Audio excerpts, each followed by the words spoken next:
পৃথিবীর সবথেকে সুন্দরী মেয়ের গল্প। শুধুমাত্র একটি সুন্দরী মেয়ের জন্য কত কিছু ঘটে যেতে পারে যা এই গল্পটি না শুনলে বুঝতেই পারবেন না।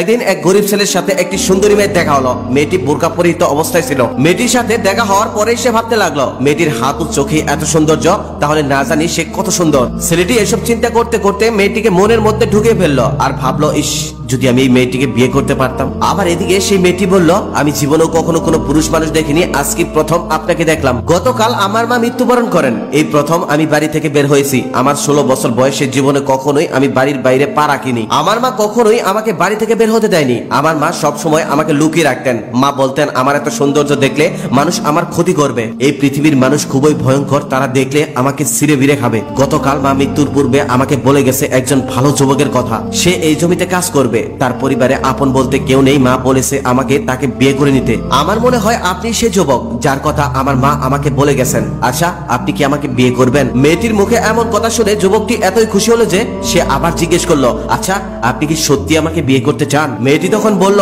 আমি মিথ্যা কথা বলি না, কারণ আমি কখনোই মানুষের সাথে ওঠা বসা করিনি। আমি শুধু মায়ের সাথে ওঠা বসা করেছি। আমার মা কখনোই আমাকে মিথ্যা শেখায়নি। তারপর খুবই পর্দা অবস্থায় মেয়েটি ও ছেলেটির বিবাহ হলো। বিয়ের দিনও খুবই পর্দার অবস্থায়, পর্দার আড়ালে তাদের বিয়ে হলো। বিয়ের দিনেও কন্যাকে কেউ দেখতে পারেননি, কারণ চারদিক কালো কাপড় দিয়ে ঢেকে রাখা হয়েছিল, যেমনটা ওই মেয়ে বলেছিল। কেউ কখনো ভাবতেও পারেনি ওই সাধারণ ছেলেটি এত সুন্দর একটা মেয়েকে বিয়ে করবে। কেউ কখনো কল্পনাও করতে পারেনি। ছেলেটি বাসর রাতে ঘরে ঢুকতেই দেখলেন তার চাঁদ মাখানো নতুন স্ত্রী ঘোমটা দিয়ে বসে আছে। সেদিন রাতে ওই যুবকটি একটুও ঘুমাতে পারেনি। সারা রাত তার স্ত্রীর চাঁদ মাখানো মুখ দেখে রাত কাটিয়ে দিছে। পৃথিবীতে এত সুন্দর মেয়ে আর দ্বিতীয়টি নেই, তার এমনটাই মনে হয়েছিল। একসময় তার স্ত্রী ঘুমিয়ে যায়, আবার তিনি সকালবেলা ঘুম থেকে উঠে দেখেন তার স্বামী এখন পর্যন্ত তার মুখের দিকে তাকিয়ে আছে। তার চোখ দুটো লাল হয়ে গেছে। তিনি বুঝতে পারলেন তার স্বামী তার রূপে মুগ্ধ হয়ে গেছে, তাই তিনি সারা রাত ঘুমাননি। তাই তিনি সারা রাত তার মুখের পানে তাকিয়েছিলেন। এভাবে দীর্ঘ 1 মাস শুধু তার স্বামী তার স্ত্রীকে দেখলেন আর তিনি মনে মনে ভাবলেন, সুবহানাল্লাহ, একজন মানুষ এত সুন্দর হতে পারে। এখন তারা সংসার শুরু করেছেন। যেদিন থেকে ওই সুন্দর মেয়েটিকে ওই ছেলে বিয়ে করেছে,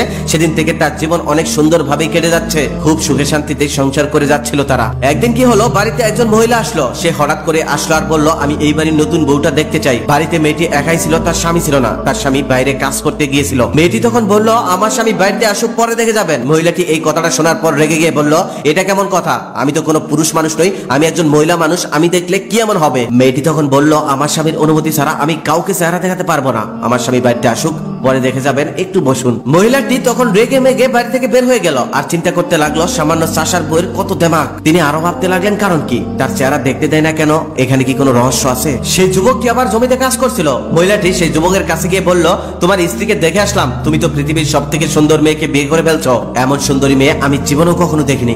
ছেলেটি সৎ সহজ ছিল, তাই বুঝতে পারেনি। সে ভাবছে সত্যি হয়তো। সেও তার কথায় তাল মিলিয়ে বলল, হ্যাঁ, আমার স্ত্রী পৃথিবীর সব থেকে সুন্দর। সে এতই সুন্দর যে রাতের বেলাতে তার রূপের আলোতে পুরো রুম আলোকিত হয়ে যায়। তাকে একবার যে দেখে তার উপর থেকে সে আর চোখ ফেরাতে পারে না। শুধু তাকেই দেখতে মন চায়, তাকেই দেখতে মন চায়। মহিলাটি এবার সব বুঝতে পারলো। সে বুঝতে পারলো তাহলে এই জন্যই আমাকে দেখতে দেওয়া হয়নি। মহিলাটি তখন ওই যুবকের সাথে কথা বলা শেষ করে সোজা চলে গেল জমিদার বাড়িতে। সেই জমিদার ছিল খুব খারাপ মানুষ, সে মানুষকে নির্যাতন করত। মহিলাটি তখন জমিদারকে গিয়ে বলল, আপনার মতো একজন জমিদার থাকতে একজন কৃষক এত সুন্দর মেয়েকে বিয়ে করে কিভাবে? একজন কৃষকের ঘরে পৃথিবীর সব থেকে সুন্দর বউ, এটা কোনোভাবেই